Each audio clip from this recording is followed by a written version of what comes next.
अब हम शुरू करते हैं अपना भक्तिन पाठ। भक्तिन क्या है? छोटे कद और दुबले शरीर वाली भक्तिन अपने पतले होठों के कोनों में दृढ़ संकल्प और छोटी आँखों के में एक विचित्र समझदारी लेकर जिस दिन पहले पहल मेरे पास उपस्थित हुई थी, तब से आज तक एक युग का समय बीत चुका है। ये सारी बातें कौन कह रही हैं? महादेवी वर्मा कह रही हैं। भक्तिन के यहाँ व्यक्तित्व के बारे में जो है महादेवी वर्मा ने बताया है कि उसके रूप का आकार कैसा था। वो छोटे कद की थी, शरीर से वो दुबली थी, उसके होठ कैसे थे? पतले थे और उसकी आंखें छोटी थी। तो ये जो है आपसे सारे प्रश्न कई बार शॉर्ट क्वेश्चन में पूछ लिए जाते हैं कि भक्तिन का कद कैसा था, शरीर से वो कैसी थी, उसके होठ कैसे थे। तो जब वो लेखिका के पास आई तो उसकी जो छोटी छोटी आंखें थी उसमें जो है लेखिका को समझदारी की एक चमक दिखाई देती है।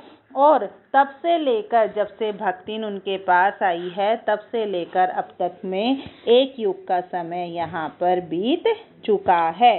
पर जब कोई जिज्ञासु उससे इस संबंध में प्रश्न कर बैठता, वह पलकों को आधी पुतलियों तक गिराकर और चिंतन की मुद्रा में ठुड्डी को कुछ और ऊपर उठाकर विश्वास भरे कंठ से उत्तर देती। ये सारी बात लेखिका जो है भक्तिन के बारे में बता रही है।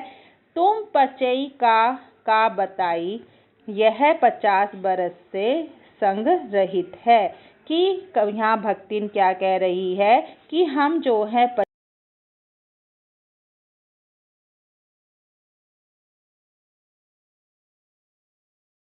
वह 100 वर्ष की आयु भी पार कर जाती है।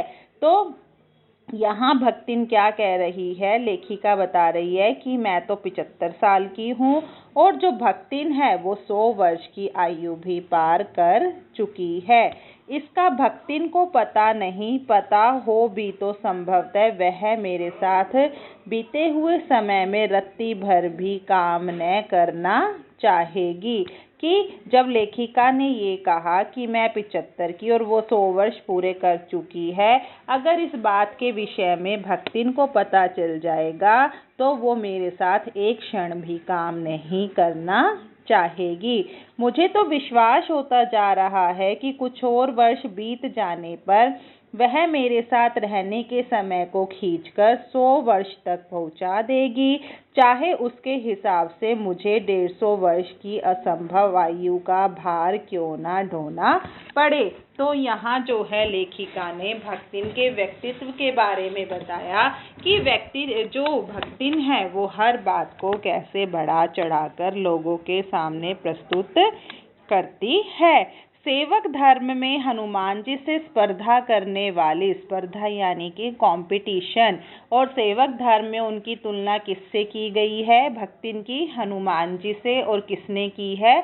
लेखिका ने की है। सेवक धर्म यानी कि जो सेवा का धर्म है, जो सेवा का भाव है, उसकी तुलना भक्तिन की किसके साथ की गई है? हनुमान जी के साथ की गई है। तो यह भी जो है कई बार शॉर्ट क्वेश्चनों में आ जाता है। सेवक धर्म में हनुमान जी से स्पर्धा करने वाली भक्तिन किसी अंजना की पुत्री न होकर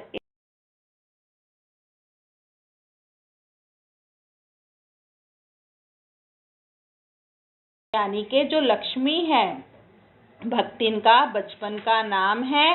किसका ना, अगर आपसे शॉर्ट क्वेश्चन में कई बार पूछ भी लिया जाता है कि भक्तिन के बचपन का नाम क्या है? क्या है भक्तिन के बचपन का नाम? लक्ष्मी है। तो यहाँ जो है अंजना किसका नाम है? हनुमान जी की माता का नाम अंजना है। तो वो किसी अंजना की पुत्री नहीं है। अंजना के पुत्र का नाम क्या है? हनुमान जी है। और वो किसकी पुत्री है? एक गोपालिका की कन्या है। गोपालिका किसको कहा गया है? अहिरिन जो है एक जाति बताई गई है, उनकी वो जो है बेटी है। पर जैसे मेरे नाम की विशालता मेरे लिए दुर्वह है। ये सारी बात कौन कह रही है? अब भक्तिन बता रही है कि जैसा मेरा नाम है वैसा मेरा जीवन नहीं है। मेरे लिए एक यह अभिशाप के समान है।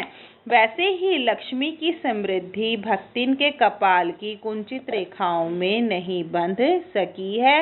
वैसे तो जीवन में प्राय सभी को अपने अपने नाम का विरोधाभास लेकर जीना पड़ता है, पर भक्तिन जो है बहुत समझदार है, क्योंकि वह अपना समृद्धि सूचक नाम किसी को बताती नहीं है। तो यहाँ जो है भक्तिन ने अपनी समझदारी का परिचय दिया है और वह अपना जन्म का नाम किसी को भी नहीं बताती है, क्योंकि लोग जो है उसका मजाक उड़ाने लग जाते हैं। केवल जब नौकरी की खोज में आई थी तब ईमानदारी का परिचय देने के लिए उसने शेष इतिवृत्त के साथ यह भी बता दिया था। इतिवृत्त होता है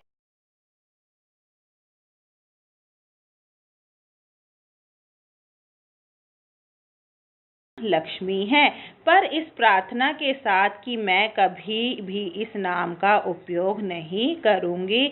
उपनाम रखने की प्रतिभा होती तो मैं सबसे पहले उसका प्रयोग अपने ऊपर करती। ये बात जो है लेखिका कह रही है। इस तथ्य को वह देहातिन क्या जाने। इसी से जब मैंने कंठी माला देखकर उसका नया नामकरण किया तब वह भक्तिन जैसे कविता विहीन नाम को पाकर भी गदगद हो उठी। तो जब लेखिका ने उसका भक्तिन नाम क्यों रखा था, उसके गले में जो कंठी माला थी उसको ध्यान में रखते हुए जो है लेखिका ने लक्ष्मी से नाम बदलकर उसका भक्तिन रख दिया था।